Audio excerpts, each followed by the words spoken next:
जय हिंद दोस्तों, स्वागत है आप सभी का हिंदुस्तानी क्लासेज में। दोस्तों आज की इस वीडियो पे आपको मैं लेकर आ गया हूं 2020 हिंदी का मॉडल पेपर।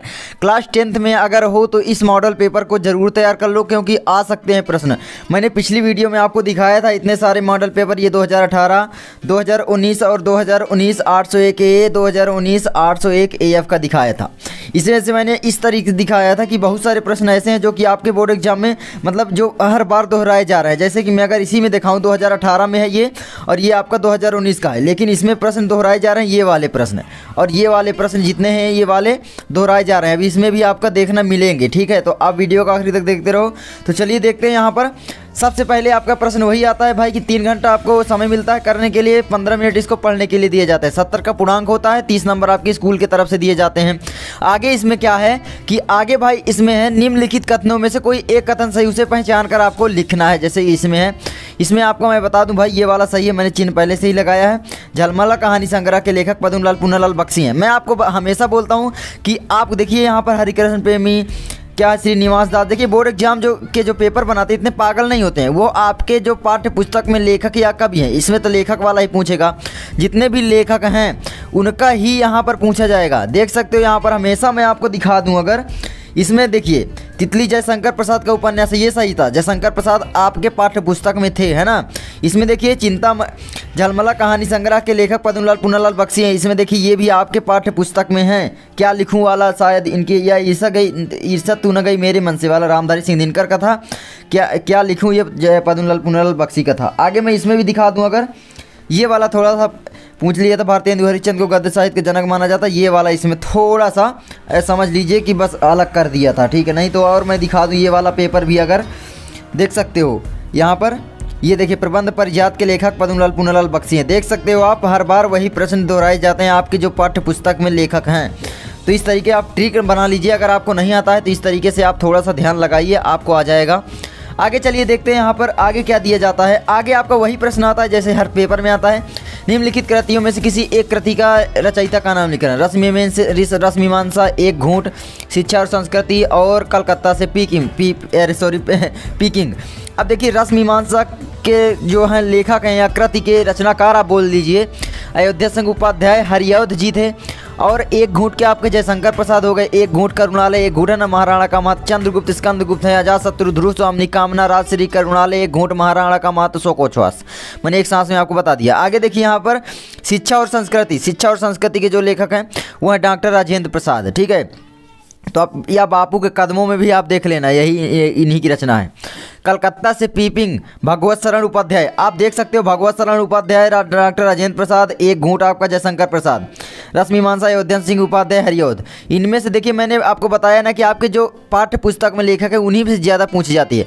देख सकते हो 3 रचनाएं जो पूछी गई हैं आपके पाठ्य पुस्तक के जो लेखक है उनकी पूछी गई हैं, एक रचना अदर पूछी गई है। तो आपको सबसे पहले क्या तैयार करना है, अपने पाठ्य पुस्तक वाले लेखकों का, ठीक है। बहुत सारे लोग दूसरा तैयार करने लग जाते हैं, मतलब एक तरफ से जो विद्या क्वेश्चन बैंक या अवतार में दिया जाता है, ठीक है। तो इस तरीके से मत करना कभी भी। आगे देखिए यहाँ पर क्या दिया जाता है, वट पीपल के रचयिता का नाम उल्लेख आपको करना है। वट पीपल के रचयिता का नाम उल्लेख कर दीजिए। नीड़ का निर्माण फिर किस गद्य विधा पर आधारित रचना है, ठीक है। आगे देखिए ये भी आपके क्या है, रामधारी सिंह, वट पीपल उजली या रामधारी सिंह दिनकर जी का ही शायद, ठीक है। आप देख लेना, मुझे कंफ्यूज कर रहा है लेकिन रामधारी सिंह दिनकर का मुझे लग रहा है। आप बताइए कमेंट बॉक्स में क्या मैं सही बोल रहा हूँ, रामधारी सिंह दिनकर का है या नहीं, आप बताइए, ठीक है। आगे नीड़ का निर्माण फिर किस गद्य विधा पर आधारित है, ये आपको बताना है। नीड़ का निर्माण फिर शायद ये जयप्रकाश भारती ऐसे ही कुछ होगा, आप देख लीजिएगा, सर्च कर लीजिएगा, नेट पर आसानी से मिल जाएगा, ठीक है। ऐसे लिखिए नीड़ का निर्माण फिर किस गद्य विधा पर आधारित है, वही प्रश्न पूछिए, आपको इंटरनेट पर आसानी से मिल जाएगा। और आगे चल के मैं इनकी वीडियो बना दूंगा आपको, ठीक है। तो आपको टेंशन लेने वाली बात तो है ही नहीं है। आगे देखिए रिपोर्टाज साहित्य विधा के किन्हीं 2 लेखकों के नाम लिखना है। मैं हमेशा बोलता हूँ कि आपको रिपोर्टाज हो गया, रेखा चित्र हो गया, ठीक है। रिपोर्टाज, डायरी, रेखा चित्र, ये जितने भी विधा हैं उनमें के 2-2 लेखकों के नाम, उनकी 2-2 रचनाएं आपको याद जरूर कर लेना है, क्योंकि 1 नंबर का आपका फंस जाएगा। हो सकता है दूसरा पूछ ले, कोई ज़रूरी बात नहीं है। अगर मैं दिखाऊं 2018 के पेपर में थोड़ा सा यहाँ पर, तो देखिए इसमें क्या पूछा गया होगा। इसमें देखिए अतीत के चलचित्र के लेखक का नाम पूछ लिए, किसी एक गद्य गीत लेखक का नाम लिखिए। अंगा नंबर रिपोर्टाज साहित्य पूछ लिए, इसमें गद्य गीत लेखक का नाम लिखिए। गद्य गीत का मतलब गद्य जो लिखते हैं, जैसे जयप्रकाश भारती लिख दो, जयशंकर प्रसाद लिख दो, है ना, ये आपको पूछा गया। आगे देखिए यहाँ पर रीतिकाल की किन्हीं दो प्रवृत्तियों का उल्लेख कीजिए। सेम वही आपका पूछी जाती हैं, देख सकते हो, ये प्रश्न तो हमेशा आते हैं। ये रीतिकाल की दो प्रवृत्तियाँ विशेषताएं एक ही बात है, आया था 2018 का पेपर है ये, और ये 2020 का। अब देखिए रीतिकाल की किन्हीं दो प्रवृत्तियों का उल्लेख करना है, छायावाद काल के किन्हीं दो प्रमुख कवियों का नाम लिखना है। ठीक है, इसमें क्या दिया है, प्रगतिवाद की दो प्रवृत्तियाँ लिखना, परिप्रवास के रचयिता का नाम लिखिए। छायावाद काल के किन्हीं दो कवि का पूछ लिया, नहीं तो प्रवृत्तियाँ भी पूछ लेता है, तो आप दो दो रचनाएं इनके देखिए। हर जो मैं बता रहा हूँ, रीतिकाल, छायावाद, प्रगतिवाद, प्रयोगवाद, ये जितने भी युग हैं इनके दो दो लेखक याद कर लीजिए और दो दो रचनाओं के नाम याद कर लीजिए। ठीक है, तो आपको आसानी होगी बोर्ड एग्जाम में नंबर लाने के लिए। आगे देखिए, प्रयोगवादी काव्यधारा की किसी एक प्रवृत्ति का उल्लेख करना है आपको, इसके आपको मिल जाते हैं 1 नंबर। एक प्रवृत्ति पूछा तो 1 नंबर। ठीक है, ये देखिए आपका आ गया, बहुत ही सिंपल होता है। बहुत सारे लोग पूरी विद्या ही रटने लग जाते हैं, जो कि नहीं करना चाहिए ऐसा, क्योंकि आपको कन्फ्यूज आती है ज़्यादातर। ठीक है, आगे देखिए, निम्नलिखित गद्यांशों में से किसी एक गद्यांश के नीचे दिए गए प्रश्नों के आपको उत्तर देने हैं। इसमें क्या होता है मैं आपको बता दूं, सिंपल सी बात है भाई, 6 नंबर का आता है और इसमें से आप आसानी से कर पाओगे। मैं आपको बता रहा हूं क्यों आप कर पाओगे। ठीक है, देखिए, अगर आप इसको करते हो, 2 पूछे गए हैं, 1 करना है। अगर आप बुक पढ़े होंगे तो आसानी से इसके आप लेखक कौन है पता लगा सकते हैं। लेखक का पता लगने के बाद आप संदर्भ बनाकर लिख देंगे कि भाई प्रस्तुत गद्यांश, हाँ गद्यांश पक्ति हैं, तो गद्यांश हमारी पाठ्य पुस्तक हिंदी के गद्य खंड में अवतरित ये नामक चैप्टर से लिया गया है, इसके लेखक ये हैं। इस तरीके से लिख देंगे तो आपका 2 नंबर फिक्स हो जाएगा। यही पूछा जाएगा। देखो प्रश्न, उपर्युक्त गद्यांश का संदर्भ लिखिए, यही पूछा गया। आगे देखो क्या पूछा जाएगा, रेखांकित अंश की व्याख्या। तो इसमें व्याख्या में कोई दिक्कत नहीं होती है भाई, जो है उसको थोड़ा बहुत इधर उधर करके, थोड़ा अर्थात करके बना दो, आराम से मिल जाएंगे इसके क्या 2 नंबर। ठीक है, आगे कलाकारों ने किसके जीवन का चित्रांकन किया है, इसमें मिल जाएगा आपको प्रश्न, पढ़ोगे ध्यान से तब। ठीक है, कलाकारों ने इंसान के जीवन का चित्रांकन किया और क्या जनता में जाकर देखो, यहाँ पर मिल जाएगा। पूरा मैं पढ़ नहीं सकता यार, वीडियो बहुत लंबी हो जाती है, बहुत बड़ा पेपर है, आपको बनाने हैं तो पढ़ लीजिए यार। और इसकी PDF तो डाउनलोड आप कर ही लेंगे, डिस्क्रिप्शन में लिंक मिल जाएगी। देखिए, लिंक थोड़ा देर बाद मिलती है, क्योंकि इसके बाद मैं PDF बनाऊंगा, अपलोड करूंगा, फिर आपको लिंक दूंगा, तो आप थोड़ा बाद में चेक करना, तो मिल जाएगी। बहुत सारे लोग बोलने लगते हैं कि आपने PDF दिया ही नहीं, बाद में थोड़ा चेक कर लिया करिए, आपको PDF मिल जाएगी। आगे देखिए, यहाँ पर ये आपका हो गया, ये देखिए खा नंबर, इसमें से कोई एक करना है आपका। इसके देखिए लेखक जो हैं अजंता के लेखक जो हैं वो आप लिख लीजिए, पाठ का नाम अजंता है। ठीक है, आगे यह एक नैतिक और आध्यात्मिक स्रोत है जो अनंत काल से प्रत्यक्ष और अप्रत्यक्ष संपूर्ण देश में बहता आ रहा है। इस तरीके से इसके आप लेखक का नाम क्या पता कैसे लगाएंगे, मैंने आपको एक पिछली वीडियो में ट्रिक बताया था। ठीक है, तो आप जाइए उस वीडियो को देख लीजिए। अब इसमें देखिए, इसमें भी यही आया, गद्यांश का संदर्भ, रेखांकित अंश की व्याख्या, लेखक गद्यांश में क्या संदेश देना चाहता है, ये आपका हो गया। पढ़ोगे ध्यान से तो आ जाएगा। ठीक है, 6 नंबर आपके ये कोई काट ही नहीं सकता है। 6 में से 5 आप लिख लोगे, कितना भी कम आता है। अगर आप थोड़ा बहुत पढ़े होंगे तो आप 6 नंबर आसानी से कर लेंगे, एक भी प्रश्न छोड़ के नहीं आने। और मैं आपको बता दूं एक और तरीका, हमेशा बीच में बोल देता हूं, ज़रूर देखा करिए कि भाई आप बीच में कभी भी मत लिखना कि भाई मैं इसको छोड़ देता हूं, आगे फिर मैं लिख दूंगा। एक तरफ से पेपर हल करते जाना है आपको, जिससे एग्जामिनर को जांचने में कठिनाई नहीं होती और आपको अच्छे नंबर मिलते हैं। ये रियलिटी है। बहुत सारे लोग बोलते हैं जो प्रश्न नहीं आता है उसको छोड़कर आगे चले जाओ। हाँ, नहीं आता है तो भले छोड़ दो, लेकिन अगर थोड़ा बहुत भी आता है थोड़ा समय ज़रूर दे दो, लेकिन उसको पहले लिख के जाओ। नंबर वाइज अगर चलोगे तो आसानी होगी, मैं इतना आपको बता रहा हूँ। ठीक है, क्योंकि बाद में आपको याद नहीं आने वाला है, या उसकी जगह लिए जगह छोड़ दो फिर कर देना, लेकिन बाद में नहीं करना। ठीक है, चलो देखते हैं आगे। यही आ गया आपका पद्यांश का आ गया, यानी काव्य का आ गया। उसमें भी आपका 2 मिलता है, 2 में से 1 करना होता है। आप देख सकते हो इसमें से ये किसकी पंक्तियां हैं, लेखक का नाम, ये सब लिखना होता है आपको। एक संदर्भ सहित आपको व्याख्या करना, संदर्भ लिखना, व्याख्या करना, किस लेखक का है। प्रस्तुत काव्यखंड या काव्य पंक्तियाँ हमारी पाठ्य पुस्तक हिंदी के काव्यखंड में अवतरित या काव्यखंड में रचित इस नामक चैप्टर से है। इसके लेखक, कवि आप लिखेंगे, लेखक तो आप गद्य में लिखते हैं, कवि ये हैं सूरदास या कुछ भी आप देख लीजिएगा, जिसकी भी हो। ठीक है, इस तरीके से आपका हो जाता है। आगे देखिए, यहाँ पर टूटी है तेरी कब समाधि झंझा, ये शायद सुभद्रा कुमारी चौहान का होगा, देख लेना आप। ठीक है, कन्फ्यूजन होती है यार, इतना टाइम हो गया पढ़े हुए, 2 साल हो गए, 3 साल, 2 साल तो मुझे हो गए। ठीक है, तो यार नहीं याद रहता, आप समझने की कोशिश करो, आप ही समझो, अपने दिल से समझो। ठीक है, आगे देखिए, यहाँ पर बस आप जो गलतियां करने वाले हैं उन गलतियों को मैं आपको सजेस्ट करता हूं कि ना करें। ठीक है, आप इतना जानते होंगे, मैं हमेशा इतनी वीडियो बना चुका हूं, तो आप जानते होंगे बीच बीच बहुत सारी गलतियां आपको मैं बता देता हूं जो आप करते हो। मैंने किया था तो भाई आप वही गलती हो, पिछली सी बात है दोहराओगे, तो मुझे पता है। ठीक है, निम्नलिखित लेखों में से किसी एक लेखक का जीवन परिचय दीजिए तथा उसकी एक रचना का नाम लिखना है। जयप्रकाश भारती, डॉक्टर राजेंद्र प्रसाद, रामधारी सिंह दिनकर। मैं आपको बता दूं, आचार्य रामचंद्र शुक्ल, डॉक्टर राजेंद्र प्रसाद, रामधारी सिंह दिनकर, इनका याद कर सकते हो, या जयशंकर प्रसाद का भी याद कर सकते हो। ठीक है, इनमें से आपका आसानी से पूछ लिया जाएगा एक ना एक। 3 को याद कर लो, आसानी से एक फंस जाएगा 100%। ठीक है, किसी भी पेपर को देख लो। अगर मैं पेपर भी आपको दिखा दूँ, कोई भी पेपर को, ठीक है, देखो इसमें कौन सा, जयप्रकाश भारती, जयप्रकाश भारती एक फंस गया। ये कितने का था? 2018 का था, ये 2020 का है। आओ 2019 का मैं तुमको दिखाता हूँ, दूसरे कोड का। आओ लो देखो, तुमको विश्वास नहीं होता ना यार, देखो लो देख लो। जयशंकर प्रसाद, पद्मलाल, पुन्नालाल बख्शी, भगवत सरन उपाध्याय। ठीक है, क्या है? रामधारी सिंह दिनकर। इसमें देखो नहीं आया, देख लो इसमें नहीं आया। किसका है? 2019 इतना, लेकिन 2018 का आ गया था। इसका मतलब है एक साल जो पेपर छूट जाता है वो उसका ज़्यादा प्रश्न पूछा जाता है। तो प्रीवियस ईयर ना तैयार करके उसको करिए ज़रूर, मैं ये नहीं बोल रहा हूँ, उसके प्रीवियस ईयर भी कर लीजिए। जितने पेपर बताएं वो कर लो, आसानी से आ जाएंगे। ठीक है, जयप्रकाश भारती का याद कर लो, नहीं करना है। डॉक्टर राजेंद्र प्रसाद, रामधारी सिंह दिनकर, जयशंकर प्रसाद, आचार्य रामचंद्र शुक्ल। 4 याद करना पड़ेगा, हो सके 3 याद कर लो, लेकिन 4 कर लोगे तो और बेहतर है भाई। मान लो बाई चांस नहीं आता है तो मैं फिर क्या करूँगा? ठीक है, फिर बोलोगे सर भाई आपने बताया और आया नहीं, तो ऐसे यार तो कोई भविष्यवाणी कर ही नहीं सकता। बस यूट्यूब पे ऐसे बहुत सारे लोग बताते रहते हैं, तो उनकी बातों में मत आना। ठीक है यार, मैं आपके भले के लिए हमेशा सोचता हूँ। निम्नलिखित कवियों में से किसी एक कवि का जीवन परिचय दीजिए तथा उसकी एक रचना का नाम उल्लेख करना है। देखिए, अब बहुत सारे लोग बोलते हैं यहाँ पर कि भाई हम रचनाएं कितनी लिखें। अगर आपको सभी रचनाएं आती हैं तो सभी रचनाएं लिख दो ना यार, तो और बेहतर हो जाएगा। ठीक है, एक रचना पूछा वो बात अलग है, सभी रचनाएं लिख दो, आती हैं तो कोई दिक्कत नहीं ना। ठीक है, सूरदास, बिहारीलाल, सुमित्रानंदन पंत। सूरदास का याद कर लो, सुमित्रानंदन पंत का याद कर लो, और महादेवी वर्मा का कर सकते हो, वैसे तुलसीदास का कर लो, आसानी से आ जाएगा। ठीक है, आगे देखिए, ये आपका अनुवाद करना होता है हिंदी में। 2 दिए होते हैं, इनमें से एक करना होता है। ये श्लोक होता है, ये पंक्तियाँ होती हैं। ये पंक्तियों का आपका संदर्भ लिखना होता है, संदर्भ आसानी से लिख लोगे। बस आपको पता लगाना किस पाठ का है, बस पाठ से आप कि भाई प्रस्तुत हिंदी में ही तो लिखना है, प्रस्तुत संस्कृत खंड हमारे पाठ्य पुस्तक हिंदी के इसमें भाई संस्कृत खंड से लिया गया है। इसके लेखक तो इसमें बताया नहीं, जब लिया गया है, बस इतना 1 नंबर हो गया। और 3 नंबर इसका अनुवाद में। मान लो अनुवाद सही से नहीं कर पाते हो तो गलत ही करोगे तो 2 नंबर तो मिल जाएगा आसानी से। बस अच्छी राइटिंग से करना, हो सके तो आप इसको कर लो तो इसमें टाइम बच जाएगा। इसमें थोड़ा ज़्यादा लिखना पड़ता है, इसमें कम लिखना पड़ेगा, आता हो अगर। ठीक है, तो आपको देखिए, अब मैं एक जादू वाली ट्रिक बताता हूँ।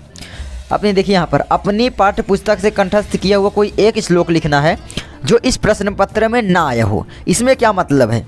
इसका मतलब ये है कि भाई इस प्रश्न पत्र में ये तो आ गया, अगर मान लो तुम इसी को याद किए हो और आ गया तो क्या करोगे? इसलिए 2 आपको याद करना है, हमेशा बोलता हूँ 2 श्लोक याद करना है।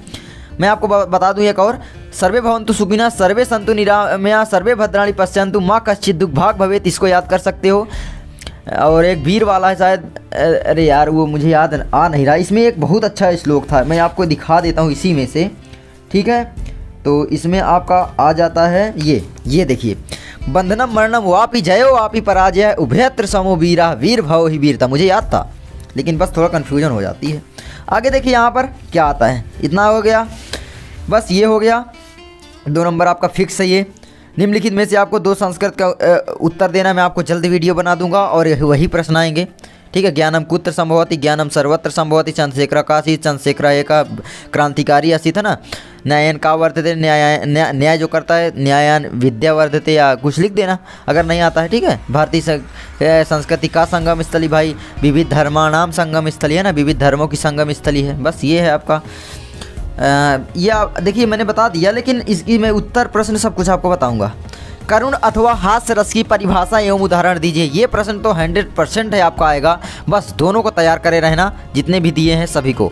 करुण रस की परिभाषा एवं उदाहरण, हास्य रस की परिभाषा एवं उदाहरण, इसी तरह उपमालंकार की परिभाषा एवं उदाहरण, रूपालंकार की परिभाषा एवं उदाहरण। ठीक है, इसमें भी 2 नंबर आपका फिक्स है। रोला एवं सोठा दोनों को याद कर लो, आसानी से यही आ जाएंगे बोर्ड एग्जाम में, आपको डरने वाली बात नहीं। मतलब 6 नंबर आपका मैं फिक्स करवा दे रहा हूँ अभी से। ठीक है, ठीक है, आगे देखिए, निम्नलिखित उपसर्गों में से किसी 3 के मेल से एक एक शब्द बनाने हैं। अन, अप, अनु, अप, सह नहीं बना पाओगे यार, एक एक शब्द बनाने हैं। अगर 5-5 बोल दे तो भी बना लोगे। अन से हो गया जैसे अनादर, बस बन गया। अप से अपमान, अनु से अनुग्रह। ठीक है, अनुसरण ये भी हो सकता है। उप से उपसंहार। अभी आप व्याख्या लिखो, वो लिखोगे संदर्भ, सॉरी निबंध लिखोगे तो आएगा। तो हो गया ये आपका सह।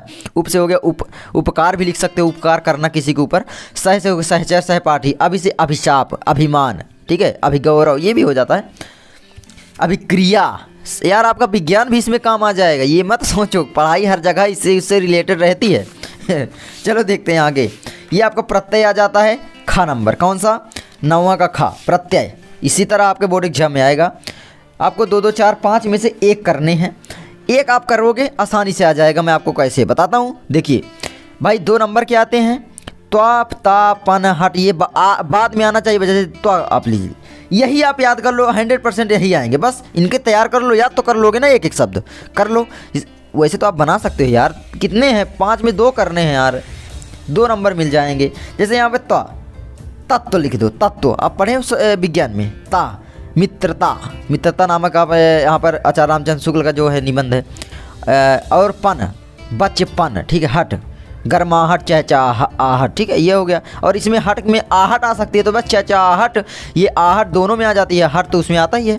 आगे वट, ठीक है, वट में आप कर लीजिए, वट वट वट वट, यार देर लग रही है, बता दूं, चलो अपने से बताना मुझे कमेंट में। चलो देखते हैं आगे। निम्नलिखित में से किन्हीं 2 के समास विग्रह कीजिए। आपको 2 के समास विग्रह करना है। प्रधानाध्यापक, प्रधान है जो हमारा अध्यापक, वही है हमारा प्रधानाध्यापक। तो भाई प्रधान अध्यापक, ठीक है, प्रधान है हमारे अध्यापक, या प्रधान अध्यापक, प्रधानाध्यापक। पीताम्बर, पिता अंबर, पीताम्बर, ठीक है, समास विग्रह ही तो करना है। पिता धन अंबर। सप्त सिंधु, सप्त सिंधु, सप्त धन इंदु, है ना, सप्त धन इंदु, सप्त सिंधु। आगे सप्त धन सिंधु हो जाए, खरा खोटा वही हो जाएगा। आगे देखिए यहाँ पर, और समास विग्रह करना है, बस 2 नंबर हो गया। निम्नलिखित में से किन्हीं 2 शब्दों के तत्सम रूप लिखना है। खंभा का आपका स्तंभ हो गया, आँख का लोचन हो गया, नयन लोचन, कुछ भी लिख सकते हो, ठीक है, पर्यायवाची बना सकते हो आँख का। आगे ये देखिए बिगड़े हुए शब्द हैं एक प्रकार से, जो देहात में प्रयोग किए जाते हैं। जैसे चाम, चर्म बोला जाता है, चर्म रोग आप सुने हो कभी, तो उस चर्म रोग डॉक्टर बोलता है, लेकिन चाम कौन बोलता है, देहात के लोग। कछुआ, ठीक है, कछुआ को पता नहीं, आप देख लेना, कछुआ को तो हमारे यहाँ भी कछुआ बोला जाता है, देहात में क्या बोला जाता है मुझे खुद नहीं मालूम भाई। आगे देखिए यहाँ पर, निम्नलिखित में से किन्हीं 2 शब्दों के 2 पर्यायवाची शब्द लिखना है। कमल, जलज पंकज सरोज, गंगा भगीरथी, ऐसे मंदाकिनी, ऐसे हो गया। दिन, दिवाकर, दिवाकर तो सूर्य को बोलते हैं ना, दिन, दिन का आप क्या लिख सकते हो, प्रातः काल, है ना। नदी, नदी आप देख लेना, पुष्प, पुष्प का आपका हो जाता है वही फूल भाई, ठीक है। आगे देखिए यहाँ पर भाई, जो मैं नहीं बता पाया कमेंट करना जरूर, ठीक है, या मेरे व्हाट्सएप पर करो 7897948708। चलो देखते हैं आगे। निम्नलिखित में से किन्हीं 2 में संधि विच्छेद आपको करना है, कर लेना आप, मैं अब नहीं बताऊँगा कुछ, इसको तो आप, मैं बताता ही नहीं हूँ, इसको आप याद करना चाहो तो कर सकते हो, पढ़ लो या PDF डाउनलोड कर लेना। आगे ये आपका मेन बात आ जाती है, 6 नंबर, आपके जीवन का 6 नंबर भाई, नंबर देख के तो पीछे पीछे पड़ जाते हो। आगे देखिए निबंध, किसका किसका याद करें, बहुत सारे लोग बोलते हैं। देश प्रेम सबसे महत्वपूर्ण निबंध है, उसके बाद है आपका बेरोजगारी की समस्या, उसके बाद है आपका बढ़ती आबादी एवं सिमटते साधन। 3 याद कर लो, 100% एक फंस जाएगा। या जल संरक्षण याद कर सकते हो, ये 100% आता है, ज़्यादातर ये भी आता है, लगभग इनको इन्हीं को तैयार कर लो, एक न एक आपके बोर्ड एग्जाम में आ जाएगा, ठीक है, कोई दिक्कत नहीं दिक्कत। या मैं बता देता हूँ, बेरोजगारी की समस्या याद कर लो, और यातायात का ट्रैफिक का नियम को याद कर लो, और मैं आपको बताऊँ एक देश प्रेम याद कर लो। 3 हो गए। याद नहीं करना यार, निबंध याद नहीं करना, वैसे मैं बोल रहा हूँ आप तैयार कर लो, निबंध याद नहीं किया जाता, मैंने आपको बता दिया था कि भाई निबंध कैसे याद करना है। जल्दी एक वीडियो और भी आएगी इसका डुप्लीकेट, जो इसको निबंध, कोई भी निबंध है उसको आप आसानी से लिख सकोगे, कोई भी निबंध दे दो आप लिख लोगे, ठीक है। आगे ये बस ये खंडकाव्य भाग गया, तो खंडकाव्य तो तुम लोग कर ही लोगे भाई, अपने टीचर से पूछ लेना, वही खंडकाव्य तैयार कर दो और वहाँ पर छाप दो, उल्टी कर दो, उल्टी मत करना, ठीक है, तैयार करना, उसके कहानी जानना। जैसे मेवाड़, मुझे बहुत अच्छा लगता है मेवाड़ मुकुट, ठीक है, जिसके में होगा बहुत अच्छी बात है। मेवाड़ मुकुट हमारे महाराणा प्रताप का था, पृथ्वीराज सर की लिखना है, पृथ्वीराज हमारे जो थे, और इसमें मुझे कर्ण वाला एक अच्छा लगता है मुझे। देखिए मैं खंडकाव्य तो लगभग पढ़ लूँगा, सभी मुझे अच्छे लगते हैं, ठीक है, क्योंकि कहानियाँ होती हैं, अच्छे अच्छे वीर गाथा होती हैं, तो बहुत अच्छी लगती हैं। तो बस यही थी वीडियो। आई होप आपको वीडियो अच्छी लगी होगी। तो यार आप खंडकाप अपने टीचर से पूछिए, क्योंकि मैं नहीं बता सकता, आप जानते हो, क्योंकि खंडकाप हर जिले का अलग अलग होता है और मेरे चैनल से सभी जिलों के बच्चे पढ़ते हैं, लगभग बच्चे क्या मेरे भाई दोस्त, ठीक है। तो मिलते हैं नेक्स्ट वीडियो में। इन पेपरों को आप देख लेना सभी, जो ये सभी मैं कितने दिखाऊँ तुमको। मिलते हैं नेक्स्ट वीडियो में, तब तक के लिए जय हिंद।